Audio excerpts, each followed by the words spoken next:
దేశీయ స్టాక్ మార్కెట్లు ఇవాళ కూడా మరోసారి నష్టాల్లోనే ముగిశాయి.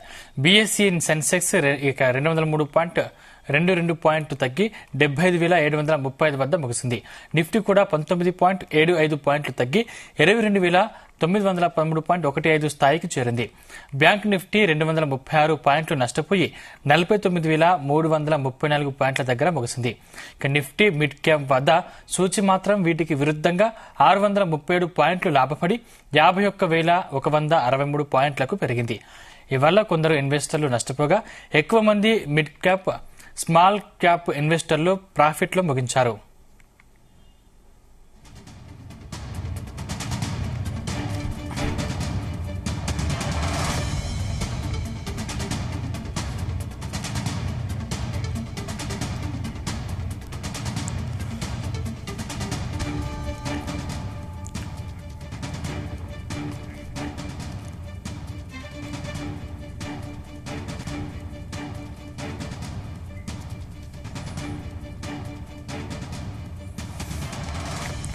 దేశీయ స్టాక్ మార్కెట్లు ఇవాళ కూడా మరోసారి నష్టాల్లోనే ముగిశాయి. బీఎస్ఈ 22 పాయింట్లు తగ్గి 75,735 వద్ద ముగిసింది.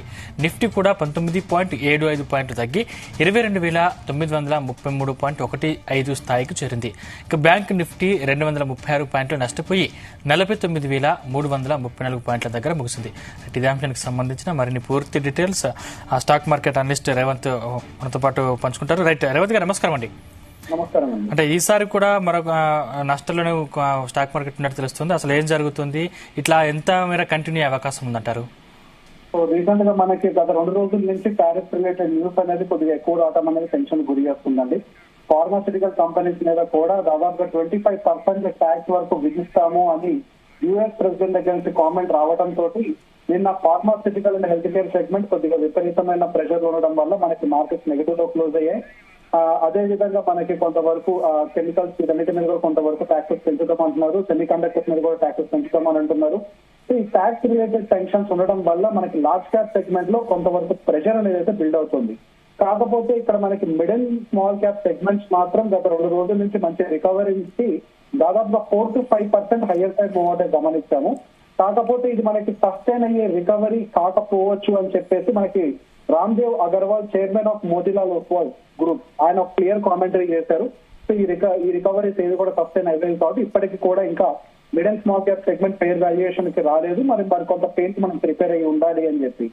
సో దాంతో పాటుగా మరికొన్ని గుడ్ న్యూస్ కూడా ఉన్నాయి. సో రీసెంట్ గా మనకి నిన్న నైట్ ఆర్బీఐ ఒక బులెటిన్ కూడా రిలీజ్ చేసింది. సో బేసిక్ గా సెకండ్ హాఫ్ లో అంటే మనకి జూన్, జూలై తర్వాత నుంచి ఎకానమీలో కూడా కొంతవరకు గ్రోత్ వచ్చే అవకాశాలు ఉన్నాయని చెప్పేసి వాళ్ళ హై ఫ్రీక్వెన్సీ ఇండికేటర్ ద్వారా అర్థమవుతున్నాయని చెప్పారు.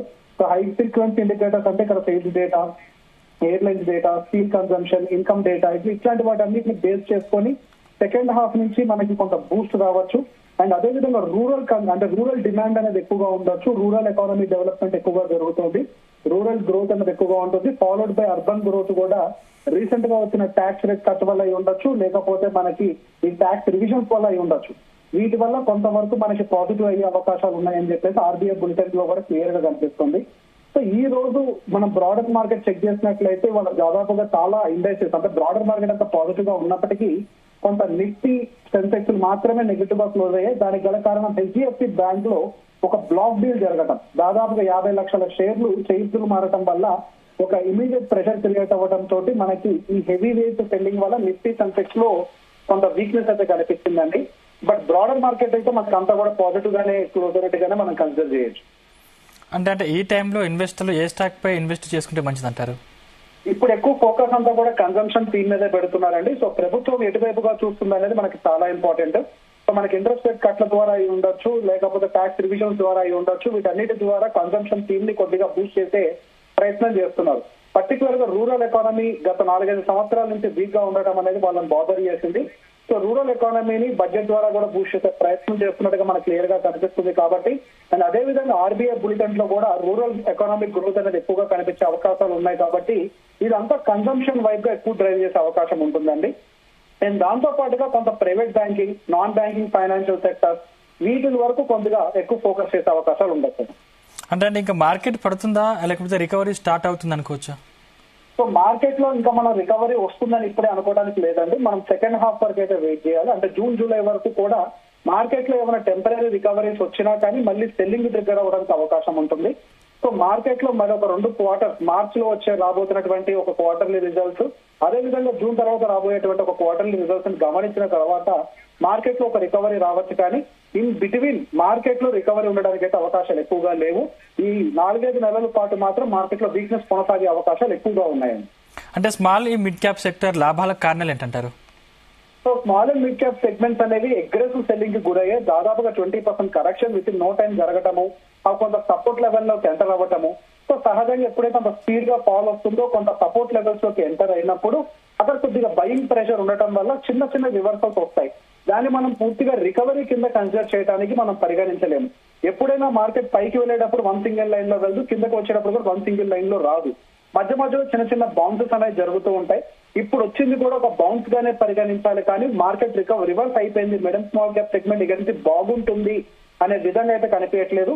ఇందాక నేను చెప్పినట్టుగా రామ్ దేవ్ అగర్వాల్ గారి చైర్మన్ ఆఫ్ మోతీలాల్ గ్రూప్, ఆయన గారు క్లియర్ కామెంటరీ ఇచ్చారు. ఇంకా mid and small cap segment లో అయితే ఇంతవరకు వాల్యుయేషన్స్ బాగోలేదు. సో గోయింగ్ ఫర్దర్ ఇంకా సెల్లింగ్ కంటిన్యూ అయ్యే అవకాశాలు ఉన్నాయని చెప్పేసి వాళ్ళు కూడా కామెంటరీ ఇస్తున్నారు.